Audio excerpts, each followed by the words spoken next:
ജനാധിപത്യ നിയമങ്ങൾ ന്യൂനപക്ഷ ആധിപത്യത്തിനു വേണ്ടി ആധുനിക മനുസ്മൃതിയിൽ നിർമ്മിക്കുകയാണെന്ന് SNDP യോഗം ജനറൽ സെക്രട്ടറി വെള്ളാപ്പള്ളി നടേശൻ പറഞ്ഞു. ശ്രീനാരായണ കോളേജ് ഓഫ് ലീഗൽ സ്റ്റഡീസിന്റെ ശിലാസ്ഥാപന കർമ്മം നിർവഹിച്ച് സംസാരിക്കുകയായിരുന്നു. ഒരു കാലത്ത് ബ്രാഹ്മണരുടെ ആധിപത്യത്തിനാണ് മനുസ്മൃതികൾ ഉണ്ടാക്കിയത്.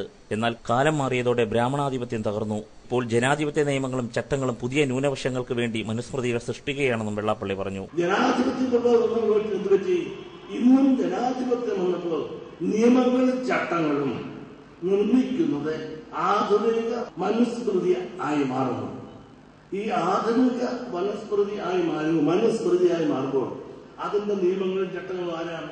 പഴയ ബ്രാഹ്മണത്വം ഇല്ലാതാക്കി നല്ലതല്ല, പുതിയ ഒരു ബ്രാഹ്മണ മേധാവിത്വം ഇവിടെ സൃഷ്ടിച്ചു. അതാണ് പുതിയ ന്യൂനപക്ഷ ആധിപത്യം. വിദ്യാഭ്യാസ മേഖലയെ ക്രൂരമായ അവഗണനയാണ് സമുദായം നേരിടുന്നതെന്നും അദ്ദേഹം പറഞ്ഞു. കോളേജിന്റെ ഉദ്ഘാടനം government chief whip PC George നിർവഹിച്ചു. മാറി മാറി വരുന്ന സർക്കാരുകൾ ശ്രീനാരായണീയരോട് നീതി പുലർത്തിയിട്ടില്ലെന്ന് PC ജോർജ് പറഞ്ഞു. സത്യമായ വിവാദങ്ങൾ പറയുന്നതിന്റെ പേരിൽ ഉണ്ടാകുന്ന വിവാദങ്ങൾ ജനങ്ങൾ സ്വീകരിക്കും. ബ്ലേഡ് കച്ചവടക്കാരുടെ വിമർശനങ്ങൾക്ക് SNDP മറുപടി പറഞ്ഞ് സമയം കളയരുതെന്നും PC ജോർജ് പറഞ്ഞു. ബ്ലേഡ് കച്ചവടം നടത്താമെന്ന് ആഗ്രഹിക്കുന്നവർ കടന്നു വന്നാൽ അതിനെന്ന് വിമർശിച്ച് SN ട്രസ്റ്റിന്റെയും SNDP യോഗത്തിന്റെ സമയം കളയരുത് എന്ന് വലിയ പോസ്റ്ററും ഞാൻ ഓർമ്മിപ്പിക്കുക.